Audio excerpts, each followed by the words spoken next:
Выразить на листке бумаги исключительно свою точку зрения – это главное условие со стороны жюри. Матильда Костоева абсолютно спокойно и не спеша принимается за эссе на заданную тему «Моя малая родина – Назрань». Здесь не важны факты, связанные с датами и прочая информация, которую легко можно найти в интернете, а душевная привязанность к своему родному городу. Я больше упомянула свою любовь, свои чувства к моей малой родине, о том, что у меня связаны с ней самые теплые воспоминания.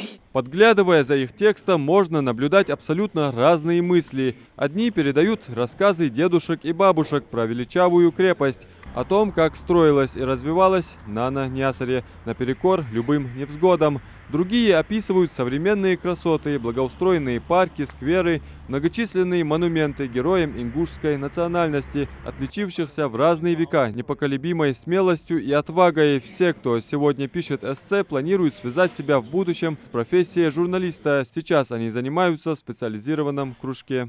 В эссе я включила свою родину, что такое родина, какая моя родина, название города, внутреннюю красоту передаю город, передаю всю свою точку зрения, то есть что я считаю, какой это город, что мне в нем нравится, не нравится. Ну а Пятимат Евлоева, напротив, делится: без точных дат никуда. Хотелось больше поговорить о патриотизме, переходя на историю нашего города, так как она очень увлекательная, то есть с самого начала основоположена. Назрань, она даже называлась по-другому, и я заметила, что многие об этом не знают. Основан город сам в 1967 году, хотя впервые о нем услышано было в 1781 году, то есть 240 лет со дня основания. Помимо общеизвестных принципов журналистики, о правдивости информации, ее точности и объективности, учащиеся делятся и правилами профессиональной этики.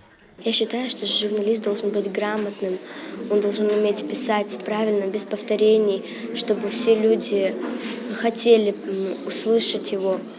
Не просто, чтобы услышали и все, а чтобы прям хотели послушать его. Могу сказать, что года 3 уже есть, и то, чему научила меня журналистика, я безумно благодарна за это Индире. То есть это описывать свои эмоции и чувства в письме, это формулировать свои мысли. Это сильно очень подталкивает быть более открытым к чему-то новому и к людям, и умение общаться с людьми.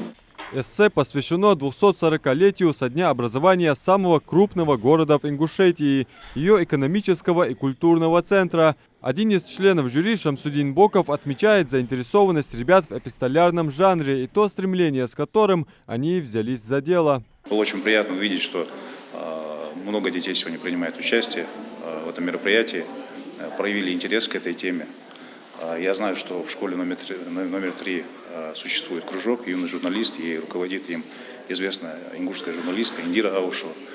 Видно, что ребята очень заинтересованы и темой, и самой профессией. Сама журналистика профессия сложная.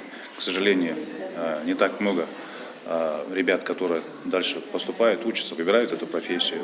И очень важно проводить вот такие мероприятия, чтобы со школьной скамьи, как говорится, да, приучать детей, по крайней мере, проявить интерес к этой профессии. Возможно, из этих 30 детей, которые сегодня пишут эссе, кто-то в будущем станет известным журналистом. После проверки работ наградили занявших призовые места грамотами и призами. Мы решили всем жюри присудить первое место Самкаевой Диане, 6 Д-класс. Молодец.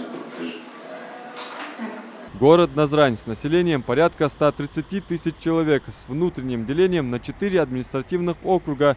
Изображенные на флаге и гербе города колосья пшеницы символизируют мир и любовь ингушей к возделыванию родной земли.